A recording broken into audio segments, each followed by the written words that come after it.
Hello everyone, good evening. How are you? I hope everybody is fit and fine and your preparation is going on very well. So today we are going to discuss about compatibility of tense. In our last class I had told you what is tense and I taught you a chart of tense in which 12 tenses with their structure and helping verb and verb form were taught. And in second class I told you the correct use of different tenses. This was in two segments. Some tenses were taught in the second class and some were taught in the third class. In third class, we included future tense, all the tenses of future, future indefinite, future continuous, future perfect, and future perfect continuous with some special uses of tense. And I had told you that in the next class we will discuss tense compatibility. What do you understand by compatibility? Compatibility, that means कि when which tense is used, which tense can be combined with which tense. किसके साथ कौन सा tense use किया जाएगा और किसके साथ कौन सा tense नहीं यूज किया जा सकता, ये थी. तो compatibility में जो पहला स्ट्रक्चर आपके सामने आ रहा है वो क्या है? परफेक्ट टेंस, बिफोर और इंडेफिनिट टेंस. तो इसमें एक कंपैटिबिलिटी का मैटर होता है किसका? बिफोर का होता है. ठीक है, समझ गए? बिफोर, तो बिफोर अगर प्रीपोजिशन या नहीं, प्रीपोजिशन कंजंक्शन के रूप में बिफोर अगर आपके सामने है बिफोर, तो बिफोर के पहले हमारा टेंस कौन सा होगा? परफेक्ट टेंस होगा. और परफेक्ट में कौन सा? अगर पास्ट का परफेक्ट होगा, पास्ट का परफेक्ट होगा तो बिफोर के बाद में पास्ट का इंडेफिनिट होगा. याद रखिएगा, बिफोर के पहले पास्ट का परफेक्ट होगा तो बाद में पास्ट का इंडेफिनिट होगा. और अगर बिफोर के पहले फ्यूचर परफेक्ट होगा, कौन सा? फ्यूचर परफेक्ट होगा अगर इसके पहले, तो बाद में प्रेजेंट का इंडेफिनिट होगा. प्रेजेंट का इंडेफिनिट होगा. अब आप कहेंगे कि व्हाई नॉट फ्यूचर इंडेफिनिट? आपके मन में आएगा why not future indefinite, why present indefinite? Because हम लोगों ने इसके पहले एक दिन पढ़ा था कि after adverb of, after conjunction of time, after conjunction of time we can not use will shall. पढ़ा था, आपको याद आया कि कब हम विल शैल नहीं लगा सकते? हमने बताया था कि कंजंक्शन ऑफ कंडीशन और कंजंक्शन ऑफ टाइम के साथ हम लोग विल शैल नहीं लगा सकते हैं. क्लियर हो गई बात? तो ये बिफोर जो है वो क्या है? कंजंक्शन ऑफ टाइम है. इसके बाद विल शैल नहीं लगा सकते हो. In case you can not use will और shall after this sentence, in this sentence it will come in present indefinite. Okay, जब फ्यूचर में विल शैल नहीं लगा सकते हो तो प्रेजेंट इंडेफिनिट में ऑटोमेटिक आ जाएगा. दिस इज द रीजन कि बिफोर के पहले फ्यूचर परफेक्ट होगा और फ्यूचर के बाद में बिफोर के बाद में प्रेजेंट इंडेफिनिट होता है. ये एक्चुअली फ्यूचर इंडेफिनिट है, लेकिन इसमें से विल शैल हट गया है. किसके नाते? बिफोर के नाते. विल शैल लगा नहीं सकते, इसलिए ऑटोमेटिक प्रेजेंट में आ गया. अब कुछ एग्जांपल्स हैं, अब यहाँ देखिए आपके सामने कुछ एग्जांपल्स हैं इसी बात पर. सारे आ गए कि नहीं? हाँ, सारे यहीं पर हैं दिए हुए. चलिए, अब इसका पहला देखो, लिखा the teacher punished me. The teacher punished me, before लगा है. Before I recalled the answer. Punished क्या है? Second form of verb.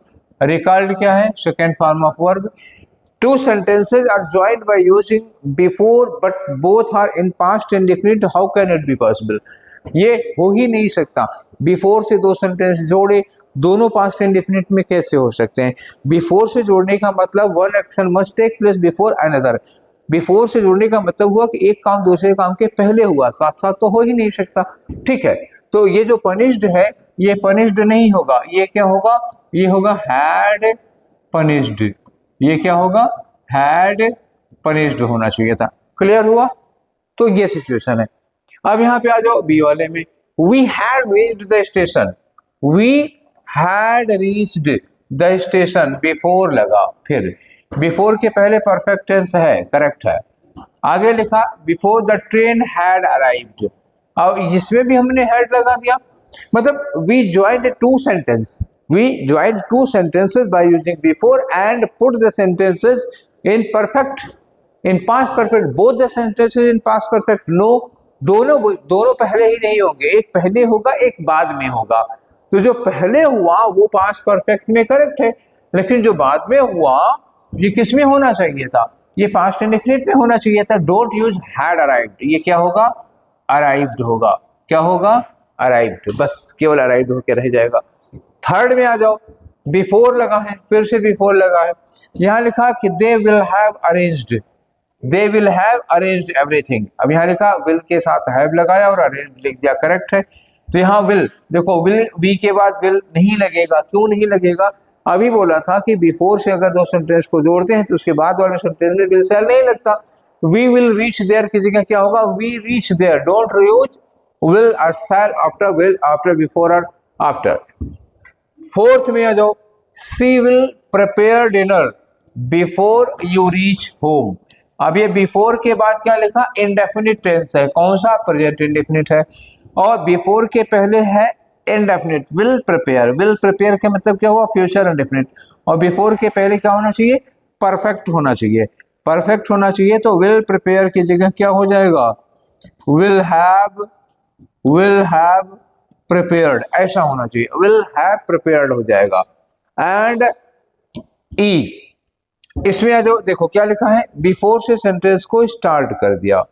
अगर बिफोर से सेंटेंस को स्टार्ट कर दिया, अभी थोड़ी देर पहले हम लोगों ने क्या देखा था कि अगर बिफोर होगा, बिफोर के बाद में इंडेफिनिट होगा, और बिफोर के पहले परफेक्ट होगा। मान लो कि बिफोर से सेंटेंस स्टार्ट कर देंगे तो इसके बाद में क्या आएगा, इंडेफिनिट, और बाद में क्या जाएगा, परफेक्ट जाएगा, यही होगा। तो बिफोर के बाद पास्ट इंडेफिनिट होना चाहिए था, तो ही रीच्ड करेक्ट है। लेकिन ये वाला जो सेंटेंस है, दे अरेस्टेड, दे अरेस्टेड की जगह क्या हो जाएगा, दे हैड अरेस्टेड। क्यों ऐसा हो जाएगा, क्योंकि जब हम बिफोर से स्टार्ट करेंगे हम अपने सेंटेंस को, if we start our sentence with before, next sentence will be in past indefinite and the last sentence will be in future. Clear, sorry not future, perfect. If we start our sentence with before, next sentence will be in indefinite tense and second sentence will be in perfect tense. Clear? और अगर before बीच में लगा होता तो पहले perfect होता, बाद में indefinite होता।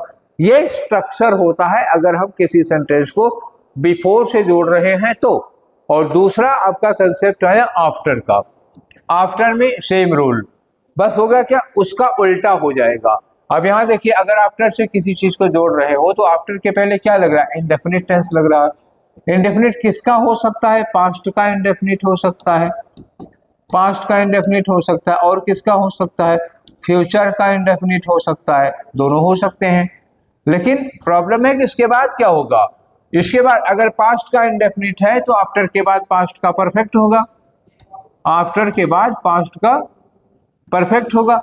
और अगर आफ्टर के पहले फ्यूचर इंडेफिनिट है तो आफ्टर के बाद में क्या हो जाएगा, आफ्टर के बाद में प्रेजेंट परफेक्ट हो जाएगा, क्योंकि यहां पर हम विल सेल लगा ही नहीं सकते हैं, विल सेल लगा ही नहीं सकते हैं, इसलिए प्रेजेंट परफेक्ट होगा। ठीक है, आगे आ जाइए, ये एग्जांपल्स जैसे उसमें किया था, यहां आफ्टर लगा हुआ, आफ्टर लगा, आफ्टर के पहले इंडेफिनिट चाहिए, ही रीच्ड इंडेफिनिट में है, वर्ब की सेकंड फॉर्म लगी है, पास्ट इंडेफिनिट है। यहाँ अरेस्टेड लिखा है, आफ्टर के बाद में, पहले और बाद में दोनों तरफ इंडेफिनिट टेंस नहीं हो सकता, ये पहले हुआ होगा तो यहाँ क्या करना होगा आपको, हैड अरेस्टेड। क्या आना चाहिए यहाँ पर, यहाँ आना चाहिए था हैड अरेस्टेड। अब नीचे आ जाओ सेकेंड वाले क्वेश्चन में, यहाँ भी आफ्टर लगा हुआ है, इसके पहले क्या, विल रीच, तो आफ्टर के पहले फ्यूचर इंडेफिनिट होता है, करेक्ट है। आफ्टर के बाद में क्या होना चाहिए था, प्रेजेंट परफेक्ट, क्योंकि आफ्टर के बाद विल सेल लगा नहीं सकते हो, यहाँ हमने फ्यूचर परफेक्ट लगा दिया। फ्यूचर परफेक्ट नहीं हो सकता क्योंकि we can not use will और shall after before and after. Before और आफ्टर के बाद या any conjunction of time, conjunction of condition के साथ हम विल सेल लगा ही नहीं सकते हैं। It is therefore the sentence automatically will drop in present perfect. Clear, चलो थर्ड वाले में आ जाओ, Subodh had turned of the gas after, यहाँ पे आफ्टर लगा हुआ है, यहाँ लिखा Subodh had turned of the gas after the milk had boiled. तो आफ्टर के बाद में तो पास्ट परफेक्ट होता है, क्लियर है, लेकिन आफ्टर के पहले परफेक्ट टेंस नहीं होता, तो हैड हटाइए आप, क्या हो जाएगा, सिंपली टर्न्ड हो जाएगा। क्लियर, तो Subodh turned of the gas after the milk had boiled over. Clear हुआ, चलिए ये बात हो गई। अब इसके बाद हम आते हैं सिंस का एक पैटर्न है। किसका? सिंस। सिंस का मतलब क्या होगा? इसकी मीनिंग होगी तब से, जब से, तब से, जब से। अगर ऐसे इस कंडीशन में, इस पैटर्न में दो सेंटेंस कनेक्ट हो रहे हैं, तब से, जब से, टाइम बताने के लिए लिखता है, तो सिंस के बाद पास्ट इंडेफिनिट होगा हर हाल में, और सिंस के पहले प्रेजेंट परफेक्ट होगी।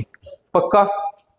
तब से, जब से वाले कॉम्बिनेशन में अगर हम सिंस लगा करके दो सेंटेंसेस को जोड़ते हैं तो first sentence will be in present perfect and the second sentence will be in past indefinite.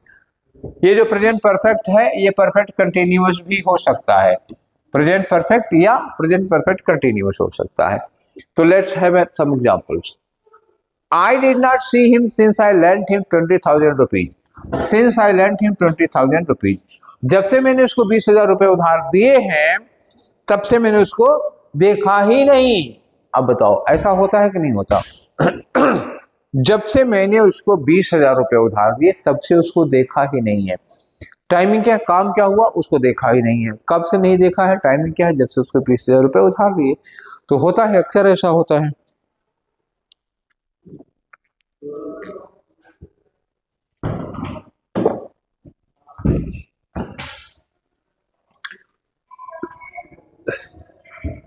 Rule था कि सिंस के बाद पास्ट इंडेफिनिट चाहिए वर्ब की सेकंड फॉर्म। करेक्ट है। पहला परफेक्ट टेंस में होना चाहिए था, ये देखो प्रेजेंट परफेक्ट, मिसेस के पहले प्रेजेंट परफेक्ट होना चाहिए था। तो ये जो डिड नॉट सी लिखा हुआ है, यहाँ क्या होगा? I have not seen him. I have not seen him since I lent him 20,000 rupees, ये होना चाहिए था। दूसरा सेंटेंस देखो, यहाँ पे सिंस लगा, सिंस के पहले प्रेजेंट परफेक्ट है, क्लियर। और इधर क्या लिखा? Her father has died. हो ही नहीं सकता, ये पास्ट इंडेफिनिट में होना चाहिए, सिंस हर फादर डाइड, क्योंकि सिंस के बाद में वो पास्ट इंडेफिनिट हो जाएगा, इसके पहले परफेक्ट या परफेक्ट कंटिन्यूअस रहेगा। अगला वाला कंसेप्ट देखो, व्हेन का। अगर दो सेंटेंस को हम व्हेन से कनेक्ट कर रहे हैं, व्हेन से कनेक्ट करेंगे तो हमारे पास दो ऑप्शन होंगे, कई चीजें आती हैं।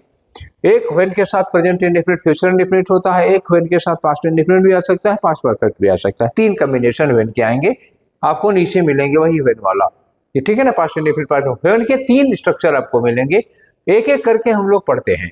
अगर व्हेन के साथ प्रेजेंट पर इंडेफिनिट लगा हुआ है, ये कौन सा वाला व्हेन के साथ प्रेजेंट इंडेफिनिट होगा? क्योंकि व्हेन के साथ फ्यूचर लगा नहीं सकते हो, व्हेन के साथ विल सेल लगा ही नहीं सकते हो, इसलिए वाला। और दूसरा क्या हो गया? फ्यूचर इंडेफिनिट हो गया, ठीक है ना। दूसरा फ्यूचर इंडेफिनिट होगा, एक प्रेजेंट इंडेफिनिट होगा। अब एक चीज याद करो कि अगर हम कह रहे हैं यहाँ पर I will return your money, I will return your money, तो यहाँ पे विल लगा, ठीक है, मैं आपके पैसे लौटा दूंगा, व्हेन लिखा। I will return your money, मैं आपके पैसे लौटा दूंगा। सामने वाले ने पूछा कब लौटाओगे, तो कब लौटाओगे? तो आदमी कह रहा है कि जब मैं लखनऊ आऊंगा तो आपके पैसे लौटा दूंगा। तो काम क्या है इसमें? What is the main function? I will return your money, मैं आपके पैसे लौटा दूंगा, ये हमारा मेन काम हुआ। कब लौटाओगे? जब मैं लखनऊ आऊंगा। तो जब मैं लखनऊ आऊंगा, ये क्या हो गया? ये हो गया टाइम। तो जब मैं लखनऊ आऊंगा टाइम हो गया। ये फ्यूचर में नहीं हो सकता, इसमें जब आप व्हेन लगा दोगे तो फिर सेल लगा ही नहीं सकते, क्योंकि अभी थोड़ी देर पहले मैंने मना किया था और पिछली क्लास में भी मना किया था कि कंजंक्शन ऑफ टाइम के साथ विल सेल नहीं लगता। तो जब आप कंजंक्शन ऑफ टाइम लगा दोगे, व्हेन यहाँ पर लग गया, व्हेन, ये व्हेन लगने के बाद आप ये विल सेल नहीं लगा सकते हो, इसीलिए ये क्या हो गया? ये फ्यूचर हो गया और ये इंडेफिनिट हो गया। अब आपको यहाँ तो यहाँ लगा हुआ, जब व्हेन यहाँ पे लगा था तो व्हेन के बाद प्रेजेंट लगा था, तो यहाँ व्हेन लगा, ये प्रेजेंट इंडेफिनिट हो गया। यही सेंटेंस देख लो, सेम सेंटेंस मैंने यहाँ पे लिख रखा है, व्हेन पहले कर दिया तो यहाँ से विल हटा दो। When you will call me, जब आप मुझे बुलाओगे, जब मुझे फोन करोगे, I will come to receive you, ये वाला विल कम, ठीक है। और ये वाला जिसमें व्हेन लगा है वहां वाला विल नहीं होगा। ठीक उसी तरह से यहाँ पर विल सही है, लेकिन व्हेन के बाद वाला विल नहीं होगा, गलत हो जाएगा। तो इस बात पर आप लोग फोकस करिएगा, ध्यान रखिएगा, यहाँ पर से गलतियां आ जाती है एग्जाम में। अब व्हेन का दूसरा वाला स्ट्रक्चर देखो और ये तीसरा वाला स्ट्रक्चर हो जाएगा। ये व्हेन का दूसरा स्ट्रक्चर है और ये व्हेन का तीसरा स्ट्रक्चर है। व्हेन में, दूसरे वाले व्हेन में क्या है? व्हेन के साथ पास्ट इंडेफिनिट लगा हुआ, व्हेन के साथ पास्ट इंडेफिनिट और बाद में क्या लगा? Past indefinite. ऐसा कब हो रहा है? व्हेन से जुड़े दोनों सेंटेंस पास्ट इंडेफिनिट में हो रहे हैं, क्यों? Both sentences joined by when are put in past indefinite, why and when. ऐसा तब होता है जब both sentences take place almost at the same time, दोनों काम करीब करीब एक ही साथ हो रहे हो। तो जैसे सेंटेंस है कि व्हेन आई रीच्ड होम, जब मैं घर पहुंचा सी ओपनड द डोर, जब मैं घर पहुंचा when I reached home she opened the door. अब ये सिचुएशन है आपकी, when I reached home she opened the door, मतलब अब इसमें ऐसा तो है नहीं कि मैं घर पहुंचा तो पहले से ही दरवाजा खोल के खड़ी थी, पहले से दरवाजा खोल नहीं रखा था, और जब मैं घर पहुंचा तो दरवाजा खोल रही थी, कंटिन्यू भी नहीं होगा। दोनों काम, जैसे मान लो ये टाइम है, ये टाइम है, ये मैं घर पहुंचा और ये उसने दरवाजा खोला, तो दोनों करीब करीब दोनों काम एक ही टाइम पर घटित हो रहे हैं। Both the actions are taking place at the almost at the same time, और दोनों पास्ट में है। तो ऐसे में हम व्हेन के साथ दोनों पास्ट इंडेफिनिट यूज कर देते हैं, करेक्ट होगा। इसमें एक भी टेंस बदलोगे तो गड़बड़ हो जाएगा। अब तीसरा व्हेन का स्ट्रक्चर देखो कि हम व्हेन के साथ पास्ट इंडेफिनिट लगाते हैं, दूसरा पास्ट कंटिन्यूअस लगाते हैं। ऐसा कब होता है, जैसे मान लो एक काम चल रहा हो, सपोज करो ये काम चल रहा है, this work is going on, this action is going on, ठीक है, और इसी के बीच में कोई दूसरा काम हो जाता है, ठीक है, जैसे मम्मी पापा टीवी देख रहे हैं, उसी बीच में हम आ गए, ठीक है, ऐसे में तो हमारे आने के पहले से वो टीवी देख रहे थे, ये हो गया मेरा घर पहुंचना, और मम्मी पापा का टीवी देखना ये होगा, वो हमारे घर पहुंचने के पहले से टीवी देख रहे थे, हमारे जाने पे बंद तो कर नहीं देंगे, हम होते कौन है उनकी टीवी बंद कराने वाले, ठीक है, तो वो उसके बाद भी देखते रहेंगे, तो हमारे वहां पहुंचने के पहले से देख रहे थे, बाद तक देख रहे थे, तो कंटिन्यूअस एक्शन जो होगा वो इंडेफिनिट के एक्शन को कवर करेगा, आगे भी पीछे भी, और ये हमारा उसी में पहुंचना बीच में हो गया, ठीक है। तो यही सेंटेंस है, व्हेन आई रीच्ड होम, जब मैं घर पहुंचा तो my parents were watching TV, मेरे पेरेंट्स टीवी देख रहे थे, तो वो जब टीवी देख रहे थे जिस दौरान वो जो उनका टाइम पीरियड था टीवी देखने का, उसी के बीच में मैं पहुंचा हूं ना, ठीक है ना, ये उनका टीवी देखना हो गया और इसी के बीच में वहां पहुंच गया, तो उनका टीवी देखना ज्यादा देर का काम होगा, मेरा घर पहुंचना तो 2 मिनट का काम होगा, 2 मिनट भी नहीं लगेंगे, 10-20 सेकंड में हो गया ये काम। इसलिए तभी हम व्हेन यूज करते हैं। तो व्हेन के साथ एक इंडेफिनिट होगा, एक कंटिन्यूअस होगा, जब एक काम चल रहा हो उसके बीच में दूसरा हो जाए, और दोनों इंडेफिनिट में कब लगेंगे, जब दोनों काम ऑलमोस्ट सेम टाइम पे हो जाए। और प्रेजेंट इंडेफिनिट, फ्यूचर इंडेफिनिट कब लगेगा, जब फ्यूचर में किसी काम के होने का टाइम बताया जाए कि फ्यूचर में फला टाइम पे या इस टाइम पर आपका काम हो जाएगा, ठीक है। अब past into past is equal to past perfect, एक ये कंसेप्ट समझो। पास्ट इंटू पास्ट का मतलब क्या हुआ, क्या लिखा है मैंने पास्ट इंटू पास्ट में, तो past into past means when we talk about past in past, suppose करो कि हमने पास्ट में कोई बात कही थी आपसे और जो एक दिन पहले हुई है, तो जब हम पास्ट बात को बता ही रहे हैं पास्ट में, तो घटना और पहले हुई होगी, तो वो पास्ट परफेक्ट में चला जाता है। जैसे when we talk about past in past, when we talk about past in past, तो वो पास्ट परफेक्ट में होगा। जैसे यहाँ देखो, the thief confirmed that, thief confirmed क्या है, चोर ने कोई बात कन्फर्म की, क्या कन्फर्म की, he did not steel anything from your house, चोर ने कन्फर्म किया कि उसने तुम्हारे घर से कुछ चुराया नहीं था, तो चोर ने ये कन्फर्म किया कि उसने तुम्हारे घर से कुछ नहीं चुराया था।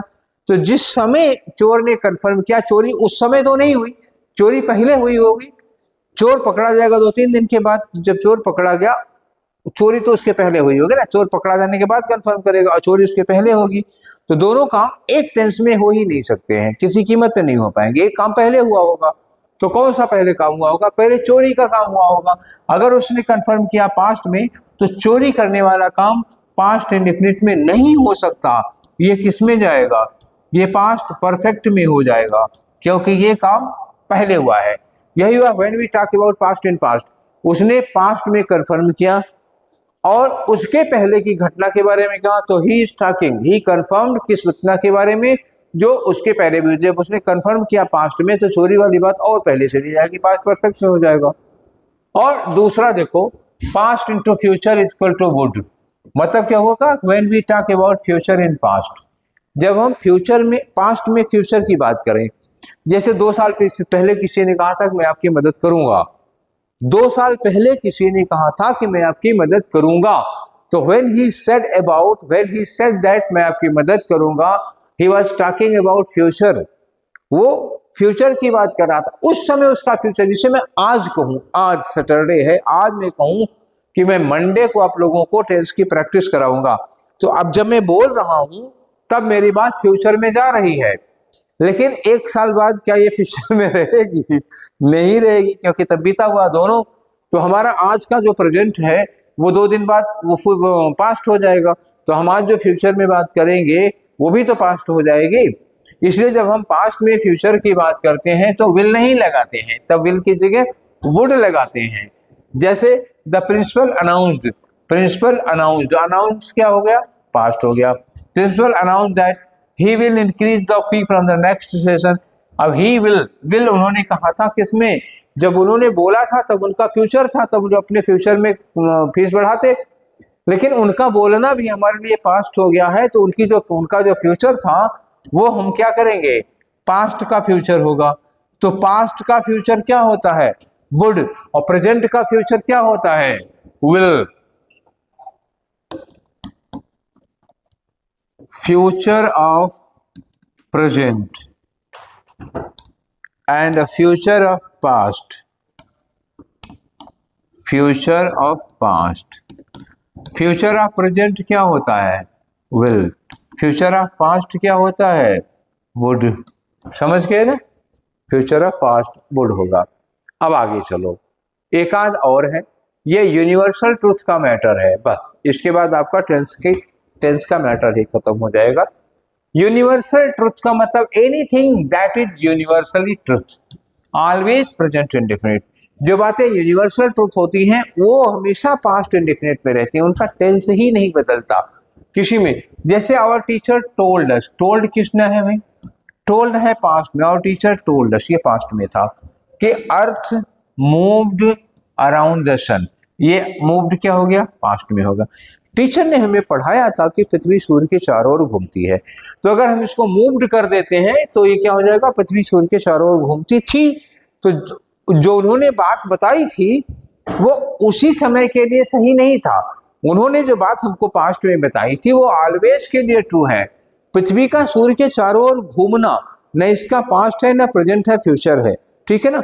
जब से पृथ्वी बनी है, जब से ओरिजिन हुई है, जब हम लोग नहीं थे, कोई नहीं था, जब ये आग का गोला थी, when earth was a burning round, burning circle of gases, gases का बर्निंग सर्कल था, उस समय से ये सन के चारों ओर घूम रही है ना।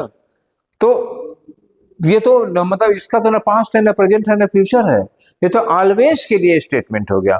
Any statement that covers present, past and future that is spoken for all, always, जो फॉरएवर के लिए बोला गया है, हमेशा के लिए बोला गया है, वो प्रेजेंट इंडेफिनिट में ही होगा, इसका पास्ट कभी नहीं हो सकता। इसलिए ये हमेशा किस में होगा? Moves. Earth moves around the sun, चाहे ये पास्ट में कहो, चाहे पास्ट के पास्ट में कहो, चाहे पास्ट के पास्ट के पास्ट में कहो, चाहे यहाँ पर लिख दो 1000 ईयर एगो, 1000 साल पहले किसी ने कहा था पृथ्वी सूर्य के चारों ओर घूमती है, आज भी घूमती है। इसका पास्ट नहीं हो सकता, कभी नहीं होगा। यहाँ टेंस की कंपैटिबिलिटी नहीं लगेगी, नहीं मैच करेगी, ठीक है? तो ये आप लोगों के टेंस के सारे क्वेश्चन हो गए। अब इसके बाद और कोई नहीं है टॉपिक, ठीक? टेंस आपका हो गया। टेंस की 4 क्लासें लगी, हाँ 4 क्लासें लग गई हैं। एक में टेंस का चार्ट बताया था, 2 में टेंस के करेक्ट यूज बताया, एक में टेंस की कंपैटिबिलिटी बताई। अब आपका अगला क्या होगा? प्रैक्टिस सेट होगा। तो टेंस पे कुछ क्वेश्चंस की हम लोग प्रैक्टिस करेंगे अगले वाले सेशन में, तो तैयार होकर आइएगा, इसको रिवीजन कर लीजिएगा, बढ़िया से उसकी प्रैक्टिस करेंगे। आपको पीडीएफ दे दिया जाएगा उसी क्वेश्चंस का, ठीक है? तो उसके बाद फिर हम सब्जेक्ट वर्ब एग्रीमेंट की ओर आगे बढ़ेंगे। इंपॉर्टेंट रूल है, सब्जेक्ट वर्ब एग्रीमेंट पढ़ा जाएगा। तो अभी टेंस का टॉपिक अभी वाइंड अप नहीं करें, आज की क्लास रूल्स के क्लास यहीं पर, कंसेप्ट क्लास यहीं पर वाइंड अप करते हैं। ये कंसेप्ट क्लास चल रही थी टेंस की, अब डीसी मतलब डिस्कशन क्लास नेक्स्ट टाइम पे होगी। तो आज की क्लास यहीं पर वाइंड अप करेंगे, फिर मिलेंगे डीसी वाली क्लास में। Till then take care, thank you.